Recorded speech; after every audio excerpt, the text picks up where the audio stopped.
It all started with a faint buzzing sound. At first, it was nothing more than an annoying mosquito that refused to die, but soon it was enough to pull me out of my early morning routine. There I was, elbow deep in the tomato patch, sweating under the Texas sun, thinking about nothing but weeds and water levels when the buzz hit. I looked up, shielding my eyes from the harsh sunlight, and saw it, a sleek black drone hovering above with a camera lens angled down like it was judging me from the sky. For a second, I thought I was losing my mind. Then came another buzz, and another.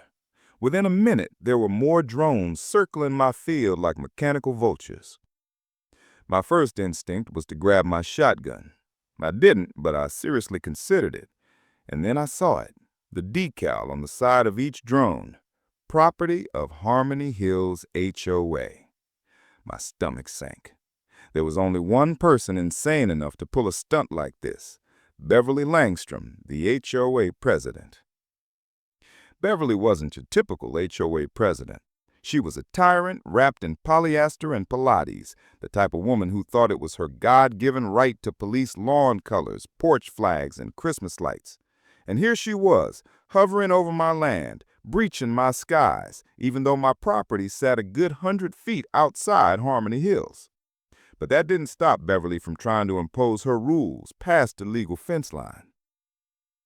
Just a week before the drone parade, she'd sent me a handwritten note, curly cursive and passive-aggressive threats about how my property's state was concerning and how I needed to respect the community's beautification regulations. I laughed it off, crumpled the note and tossed it in the compost. Figured she'd eventually run out of steam. Clearly, I underestimated her madness. There I stood in my tomato field, being watched by flying spy toys. I picked up a rock and threw it at the nearest drone. It dodged it like it was choreographed. The others circled closer, zooming in with their lenses like I was a zoo exhibit. That was it. Gloves off. I marched straight to the HOA building, a brick fortress of bureaucracy and overpriced committee meetings. I didn't even make it to the front door before Beverly slithered out, her Botox smile too tight to be real. "Why, Jonah," she said, syrupy sweet. "What a surprise. Admiring our new HOA security system?" "Security?" I scoffed. "You mean those flying stalkers buzzing over my crops?" I wasn't even part of her HOA, but she waved her hand dismissively, like jurisdiction was just a silly technicality. "Your land borders the community, and as HOA president, I have a duty to ensure visual harmony in adjacent areas. We can't have property values drop because of unsightly surroundings." "Unsightly?" I asked, trying to keep my voice level. "Lady, I grow tomatoes and corn, not meth." She gave me that same tight-lipped smile. "It's not just the crops, Jonah. It's the overall vibe, the scattered tools, the equipment, those old tires by your barn." "Seriously," I interrupted, "you're sending drones over my land because of tires?" "It's compliance monitoring," she said flatly, like it was the most reasonable thing in the world. I clenched my jaw. "Turn them off."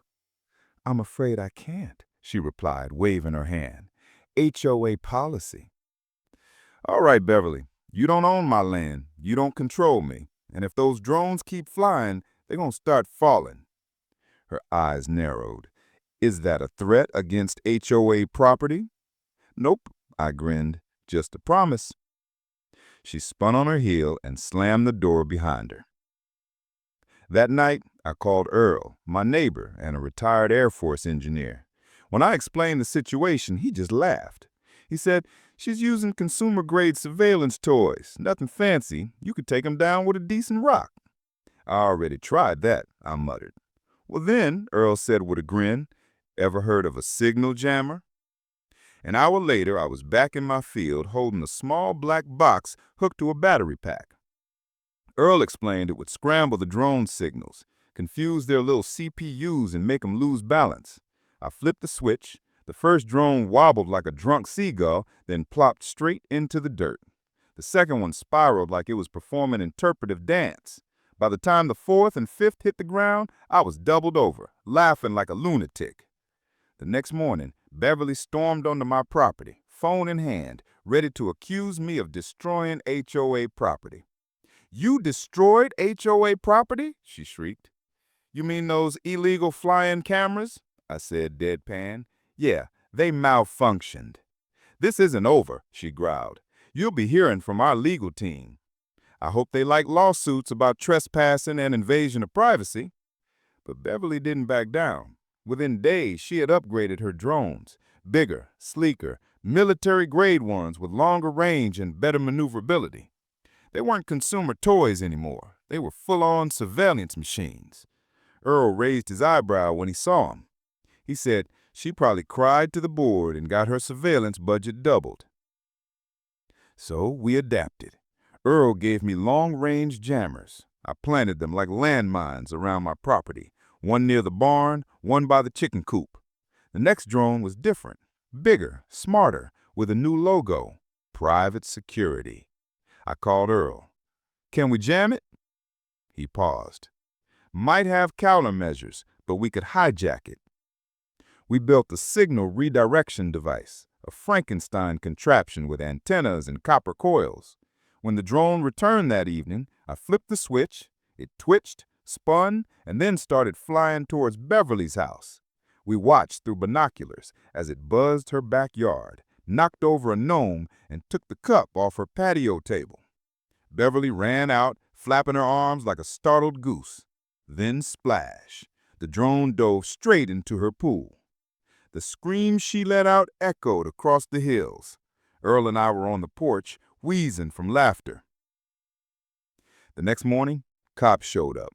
Beverly stood beside him, looking smug. She declared he committed cyber warfare, hijacked my drone, and destroyed HOA property.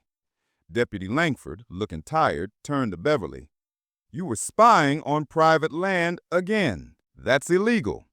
She gasped as if she'd never heard of such a thing. "It was for the community. His farm is an eyesore." "Violations of what, Beverly? Your Pinterest board?" I quipped. Langford shook his head. "Unless you have proof of a real crime, this is over." But it wasn't over. That night, a fleet of 3 drones appeared, bigger, faster, and flying in formation. Earl and I stared at him from the porch. "She's going all in," he muttered, disappearing into his workshop. He came back with a high-powered EMP emitter. Knocks out everything electronic in a 30-foot radius. I aimed it at the lead drone, pulled the trigger. One by one, the drones dropped, sparks flying. One landed in the creek. One crashed into Beverly's picket fence. Satisfaction was absolute. But Beverly came back again, this time with lawyers and suits. They threatened lawsuits, claiming I was interfering with community security. I didn't flinch. I said, "You want to talk legality? I've got footage of every drone crossing into my land. I've got evidence of surveillance, stalking, and trespassing." Earl, God bless him, raised his phone, recording the whole thing. The lawyers paled. Beverly looked like she swallowed a lemon. "You haven't heard the last of me," she snarled. "Oh, I hope not," I said, grinning. That was the last of her. A month later, the HOA board discovered Beverly had funneled thousands of dollars into her drone program without proper votes. She was ousted and forced to sell her house. The best part? I bought it at auction. No matter how high Beverly thought she could fly, she forgot one thing. Out here, the skies still belong to the people on the ground. So tell me, what would you have done if someone flew drones over your land? Was I in the right, or did I take it too far? Drop your thoughts in the comments. I read every one.